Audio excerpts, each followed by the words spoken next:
el agrado de presentar mi más reciente libro, la Biblia diacrónica con hebraísmos.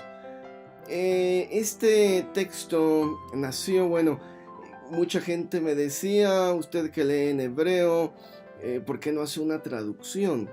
Lo óptimo sería leer el texto en hebreo porque nos da mayor profundidad, mayor entendimiento.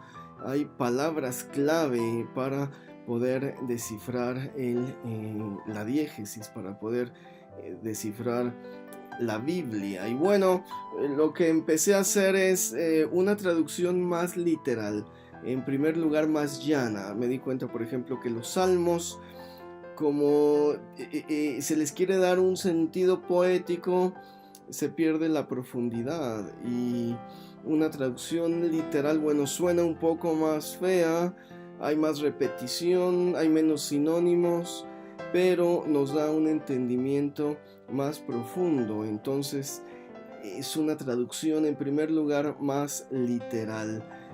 Pongo hebraísmos en palabras clave para que entendamos más el texto. Por ejemplo, todos los nombres de los patriarcas surgen de un verbo que está sucediendo, que está pasando, y por eso reciben ese nombre. Entonces, pongo el verbo, la transliteración y después la traducción, una mejor traducción al español.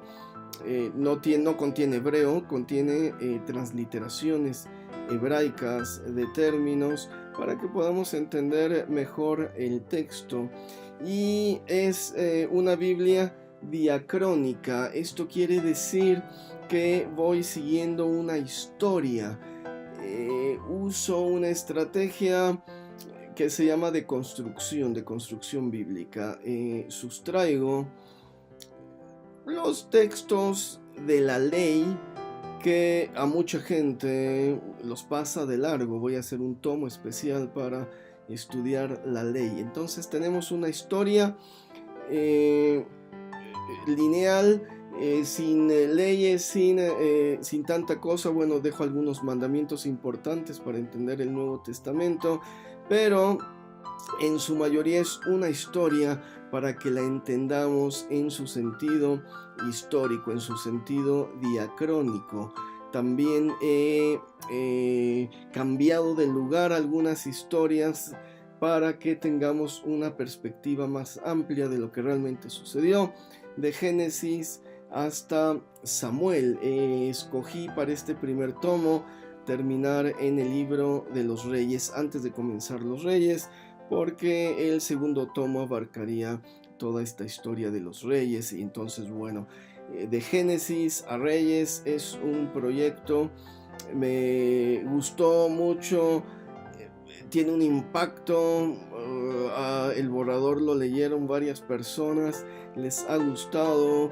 No se necesita conocimientos de hebreo. Está el texto muy explícito para que conozcamos estas palabras que le dan un sentido, una profundidad, para que podamos entender la historia bíblica en un sentido diacrónico, en un sentido que nos va a exponer cómo los acontecimientos fueron sucediendo uno a uno. Es un texto que puedes adquirir por el momento en Amazon. Te lo envían a cualquier parte del mundo, y espero que lo encuentres tan interesante como yo.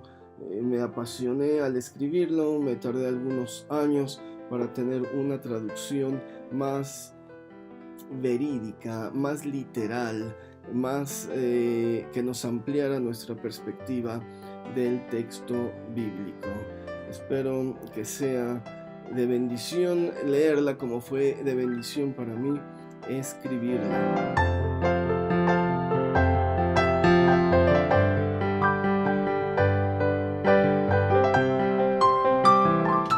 Me es grato presentar mi más nuevo libro, El poder en los nombres de Dios, una compilación de más de 700 nombres bíblicos, las técnicas para meditar en estos nombres y la explicación de cada uno y el poder que emana de cada uno. Los nombres de Dios, esta compilación de más de 1000 nombres de Dios, todos bíblicos. Bueno, mis libros acerca del Talmud. El Talmud son estas interpretaciones, revitalizaciones rabínicas de principios de siglo que nos van a dar una explicación más profunda sobre el Antiguo Testamento y que nos van a servir muchísimo para poder entender al cristianismo dentro de su matriz judía. Interpretaciones sefaradíes es la comunidad judía de España de la era medieval, los siglos XII al XVI, y esta producción literaria única, interpretativa también de las Sagradas Escrituras.